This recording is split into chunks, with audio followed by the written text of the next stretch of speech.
But beyond all that, forget all that.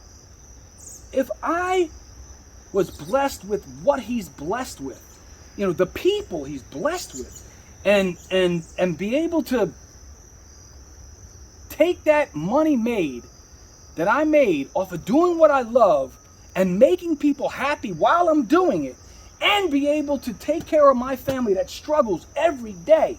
Every day we've struggled. My mother, you know, my kids, me, missing, I can't even tell you countless things, not just putting the dream on the back burner and turning down deal after deal and even a couple movie deals because I just can't afford, you know, to do stuff unless you're giving me millions up front. You know what I'm saying? You know, I would love to be able to take care of my kids, and if nothing else, my grandkids, especially my granddaughter and my grandson. My granddaughter, like I said, having multiple surgeries, needing another cranial surgery. I can't even tell you what that would mean to be able to be in his position. You know what I mean? Jersey, New Jerusalem. Boxcar Productions, another smash.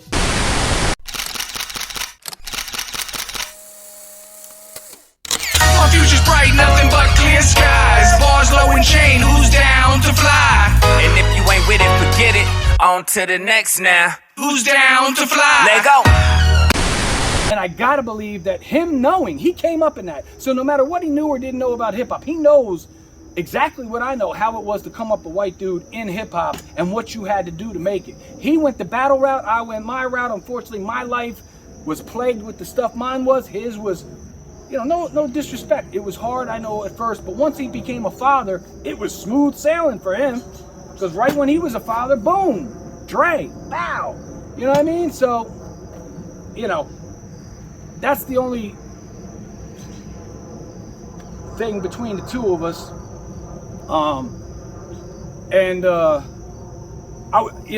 It just dawned on me a couple other, you know, cats, especially, you know, that didn't make, for whatever reason, be it the label dropping the ball or whatever. I'm just trying to get everything out there. My man Milkbone, you know what I'm saying? My Jersey boy. I don't know how I didn't put him in there with R.A. the Rugged Man and Slug. That's another white boy that was accepted, and it just the label or whatever happened. I don't know, you know, what happened. You'd think that I'd be able to reach out. You know, we spoke on a couple things. That's another dude I got a lot of love for. A lot of people don't know. Milkbone ain't just those records he put out. Milkbone's got skills. He got bars, man. And the record, if you heard his mixtape, if you heard his, I mean, dude ain't no joke, man. And he's a good father. So that, you know, I mean, it's funny how your priorities change as you get older in the game. You know, when I was younger, it was like, you know, get a deal at any cost, get a deal. And if you don't get a deal, you know, study the culture. I love this culture, but if you make it, you better be into the culture. And then it becomes, you have kids, and it's like, all right, he's an artist, he's dope, but is he a good dad? You know what I mean? Like, you know, that's the whole, and it's crazy. So that's the Eminem story in a nutshell. You know, I paid the price. You know, it is what it is. You know, the first one, I guess I got to pass on. It was just a big buzz in the underground. It kind of kicked around for a while, college radio, some mix shows, but mainly in the streets. But Shady Biz became slightly bigger because it got on bigger shows. The one show played it a couple times. The other show ran with it. You know, they were about controversy and let's run with this shit. And it backfired. I got blackballed for 3.5 years because even the deals that I had lined up that had nothing to do with nothing, but my records that I planned on putting on an album, you know, they were in the conversation. I wasn't even thinking, you know, who would think? You know, you think you got big radio play, so you mention it. You know what I mean? So I mentioned it, and they were like, yo, you were that dude that put out that song? We can't fuck with you. And I was like 2 minutes from signing, the one label, I was 2 minutes from signing a deal. Like, I made it to that level, and then I said, yo, they were like, wait a minute, you're that dude that put out that dude that they were playing? And we, you know, because people hear shit, you know, at those meetings that you have that a lot of people don't go to, people hear shit. So, you know, 3.5 years, brother. That record cost me 3.5 years of my life. It was like a jail sentence as far as the industry goes. You know, it is what it is, man. You know, but I would love to have a conversation with them, and I would love, you know, the whole forgive and forgetting for them to see my talent, especially 50, my acting chops, and because I definitely think I'd be good for one of them power shows. You know what I mean? I think it would be definitely, you know, Tommy-esque, but because I have the utmost respect for 50. I mean, you know, I'm not even talking about the 50 once he met M, although I would be that appreciative. I'm talking about, like, people don't know 50's hustle, and I mean, the movie didn't do it justice, you know, because I did research 50. 50 had a hustle, like, you know what I'm saying? And 50, everything real. 50 is a motherfucker where it comes to business. Like, there's not too many people. People think, you know, hustler, you know, gangster rap type. Ah, man. You know, that motherfucker is a smart, business savvy dude. And I'm not even talking, like I said, I'm not even talking about the M and now. I'm not talking about the power ABC shit, 50. I'm talking about the calculated moves to get himself heard, and the positions that he set himself up in was nothing less than genius. So that's the whole thing with Eminem, man. Like, not to go back to that. Yes, he has skills. We get that. I understand that. But I don't give as much credit. And all the people out there, all the stands that are going to see this and attack me for it, if you're not hip hop, you don't know what I'm talking about. But where hip hop is concerned is it's understandable. And yes, you have to have a superior level of talent, which nobody takes that away from even early Eminem. Like, you hear some of the shit he's got on that. What's that first record he's got? I mean, before Dre. Even the shit he was on with the Outsiders. Like, you can hear talent, man. You know this dude is talented. And to be able to walk in the rooms that he walked in, you have to be in our shoes. Because he had to be like me, although it was many years later, so there was more white faces in the rooms he walked in than the rooms I walked in.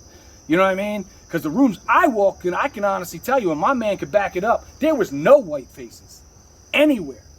Like, literally. Like, I walk into a room, there was one, I was like the North Star. You know what I mean?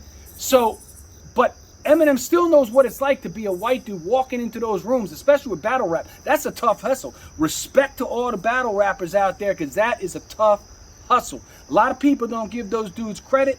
And just like I said, you know, in today's climate, it's starting to get its due. And people are starting to kind of look that way. And it's a lot better now for those battle rappers with technology than it was back in the day. But it still ain't where it should be. You know what I mean? It still ain't where it should be.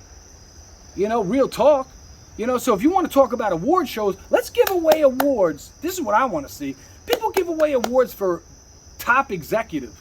Because that's a motherfucker right there. If you don't got a top executive, your guy ain't getting nowhere. If you ain't got a pit bull manager like Paul Rosenberg, you ain't getting shit.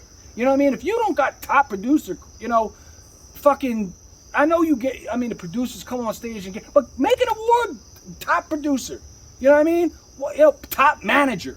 I want to see, I don't give a fuck if it's televised or not. That's what people should get. Because that's what makes artists. And I don't give a shit what artists are making millions of dollars and they're totally independent. If it wasn't for their manager and the fact that they're doing something that aligns themselves with trending lists, you know, that's what got them lucky. But for the vast majority, if you don't have a pit bull manager, you know what I'm saying, and a pit bull team, you ain't getting nowhere.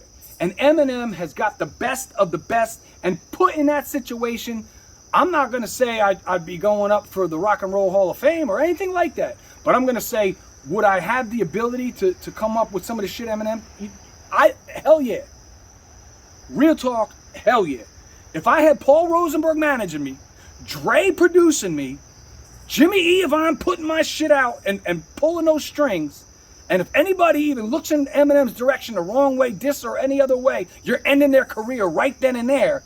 You're goddamn right that I could sit in my house, raking in millions of dollars, watching my kid, where I'd be happy and stress-free, unlike me that got to work 80 hours a week. All I got to do is go to the studio, take my lunch at 1 o'clock, punch out at 5, come home and play with the kids, knowing I got a mansion. You know what I mean? You goddamn right I could be in the same position as he's in.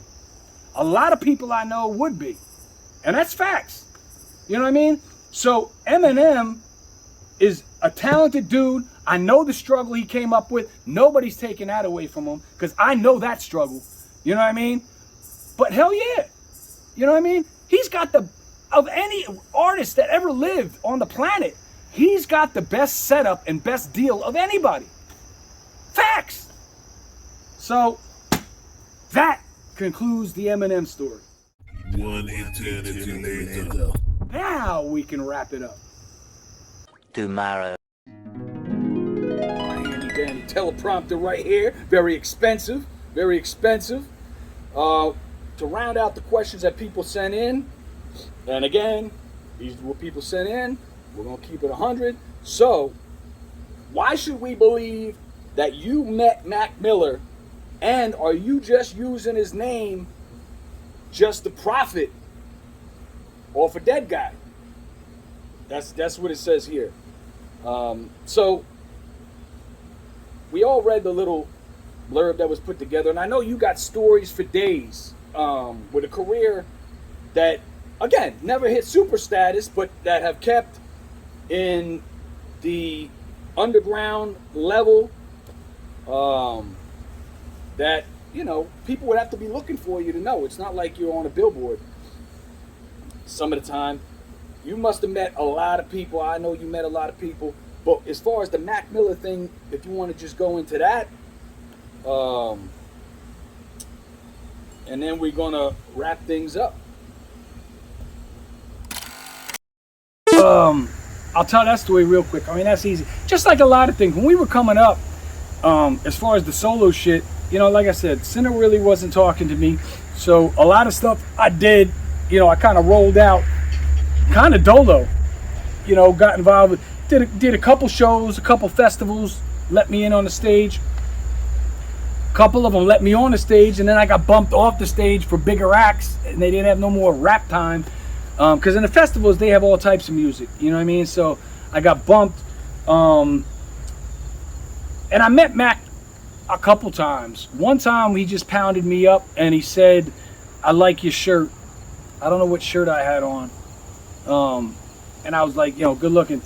And then another time was at his show. And I think he was headlining.